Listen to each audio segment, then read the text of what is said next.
This is question number 93 of KVS PhD Physics 2017. Question है a binary star system of two stars of mass m1 and m2 revolving in circular orbit of radii r1 and r2 respectively.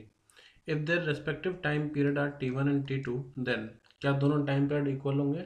क्या t1 upon t2 r1 upon r2 की power 3/2 पर depend करेगा? क्या t1 greater होगा t2 से अगर r1 is greater than r2, या option D? ये सब हम देखेंगे।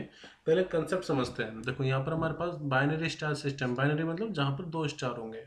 तो मान लेते हैं कि दोनों स्टार इस तरह से रखे हैं। ये पहला स्टार है जिसका मास m1 है, और कुछ डिस्टेंस पर यहाँ पर m2 मास रखा हुआ है, ठीक है। और लेट इनके बीच का जो डिस्टेंस है, एज्यूम कर लेते हैं कि लेट वो जो सेपरेशन इनके बीच का वो d है, स्मॉल d। तो ये इनके बीच का सेपरेशन कितना है, d। अब जब ये रिवॉल्व कर रहे हैं तो किसी एक सेंटर ऑफ मास जहाँ पर इनका लाई करेगा उसके अबाउट ही रिवॉल्व करेंगे। तो जो सेंटर ऑफ मास होगा वो इन दोनों की जो लाइन होगी उसी पर लाई करेगा।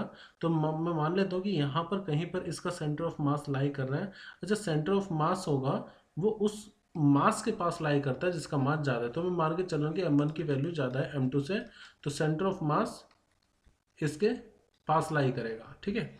अब जो दोनों स्टार्स होंगे वो सेंटर ऑफ मास के अबाउट ही रिवॉल्व करेंगे। तो मैं मान लेता हूँ जो मास m1 है वो इस पॉइंट के अबाउट रिवॉल्व करेगा। तो एक सर्कल बनाएंगे जिसका सेंटर होगा ये वाली पोजीशन, यानी कि एक्सियम। तो ये जो m1 है लेट ये इस सर्कल में रिवॉल्व कर रहा है, और इस सर्कल का जो रेडियस होगा वो कितना हो जाएगा r1, यानी कि यहाँ से यहाँ तक का डिस्टेंस कितना हो जाएगा, ये r1।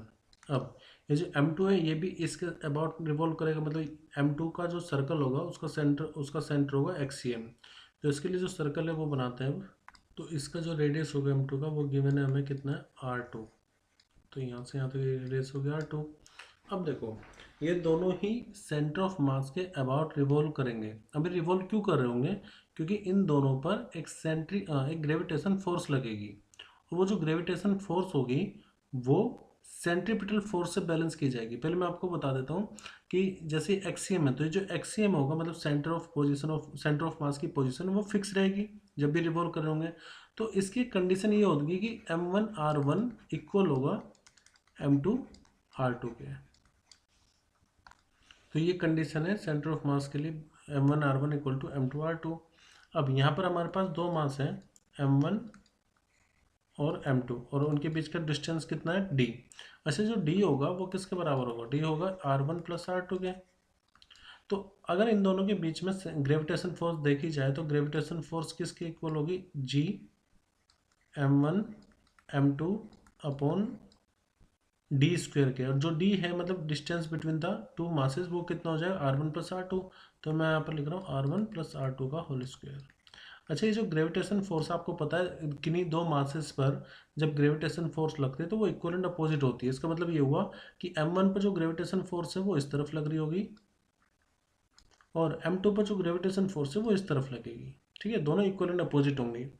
अब अगर मैं m1 वाले मास को देखूं तो इस पर ग्रेविटेशन फोर्स इस तरफ लग रही है, और जब ये रिवॉल्व कर रहा होगा तो इसको बैलेंस करेगी सेंट्रीपिटल फोर्स। और सेंट्रीपिटल फोर्स m1 पर कितनी होगी, तो देखो सेंट्रीपिटल फोर्स का फॉर्मूला होता है मास इंटू में mv स्क्वायर अपॉन में r। लेकिन क्योंकि हमें टाइम पीरियड निकालना है ना, तो हम इसको ओमेगा के टर्म में लिखेंगे।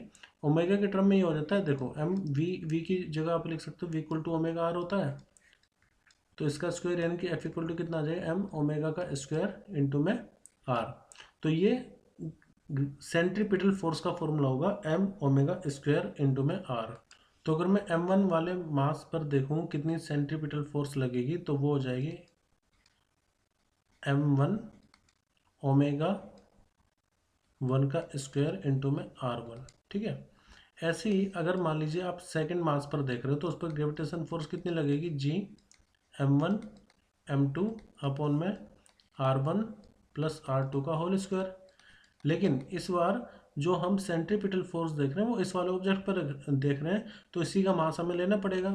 सेंट्रीपिटल फोर्स का फॉर्मूला क्या होता है, मास इंटू में ओमेगा स्क्वायर इंटू में r। तो इसका मास कितना है, m2। लेट इसकी जो एंगुलर स्पीड है वो है ओमेगा 2, उसका स्क्वायर इंटू में r2, ठीक है। अब आप ये देखो दोनों पर जो ग्रेविटेशन फोर्स लग रही है वो इक्वल लग रही है मैग्नीट्यूड में। तो हम ये कह सकते हैं कि m1 ओमेगा 1 का स्क्वायर r1 बराबर किसके होगा, m2 ओमेगा 2 का स्क्वायर इंटू में R2 के। तो इन दोनों को मान लो ये फर्स्ट इक्वेशन है और ये सेकंड इक्वेशन है, तो हम इक्वेशन 1 को इक्वेशन 2 के इक्वल पुट करेंगे। तो यहाँ से आएगा m1 R1 ओमेगा 1 का square equal to m2 R2 omega 2 का स्क्वायर। अब आप ये देखो कि m1 R1 इक्वल किसके हैं, m2 R2 के। इसका मतलब m1 R1 m2 R2 को कैंसिल करेगा, तो ओमेगा 1 का स्क्वायर किसके बराबर आ जाएगा, ओमेगा 2 के। या आप ऐसे भी कर सकते हैं ओमेगा 1 इक्वल टू किसके आएगा, ओमेगा 2 के। और देखो ओमेगा और टाइम पीरियड में रिलेशन होता है 2 पाई अपॉन में टी, मतलब omega equal to 2 pi upon t होता है। तो यहाँ पर हम लिख सकते हैं 2 पाई अपॉन में T1, यहाँ पर 2 पाई अपॉन में T2। तो 2 पाई से 2 पाई कैंसिल होगा, तो T1 किसके बराबर आ जाएगा, T2 के। यानी कि दोनों का टाइम पीरियड सेम रहेगा। तो हमारा करेक्ट ऑप्शन क्या हो जाएगा, ऑप्शन ए। करेक्ट आंसर होगा ऑप्शन ए। बहुत से बच्चे जल्दबाजी में करेंगे कि उन्होंने कैपरस लॉ पढ़ा होता है t square equal directly proportional to r cube, तो बी लगा देंगे। लेकिन वो ध्यान रखना, वो दोनों जो स्टार होंगे प्लेनेट होंगे किसी एक ऑब्जेक्ट के अबाउट रिवॉल्व कर रहे होते हैं, जबकि यहाँ पर जो रिवॉल्यूशन हो रहा है वो किसी सेंटर ऑफ मास जो पॉइंट है उसके अबाउट रिवॉल्यूशन हो रहा है। तो इस केस में दोनों का टाइम पीरियड इक्वल रहेगा। अगर ये दोनों m1 और m2 किसी दूसरे ऑब्जेक्ट के अबाउट रिवॉल्व कर रहे होते, मान लो कोई सन होता और m1 R1 ऑर्बिट में रिवॉल्व कर रहा है और m2 R2 ऑर्बिट में रिवॉल्व कर रहा होता, तब हम ऑप्शन बी पे जाते हैं, कैपरस लॉ तब फॉलो होता। लेकिन यहाँ पर ऐसा केस नहीं है, यहाँ पर सिर्फ बाइनरी स्टार सिस्टम है। दोनों एक दूसरे के जो सेंटर ऑफ मास है उसके अबाउट रिवॉल्व कर रहे हैं, इसलिए दोनों का टाइम पीरियड इक्वल हुआ है।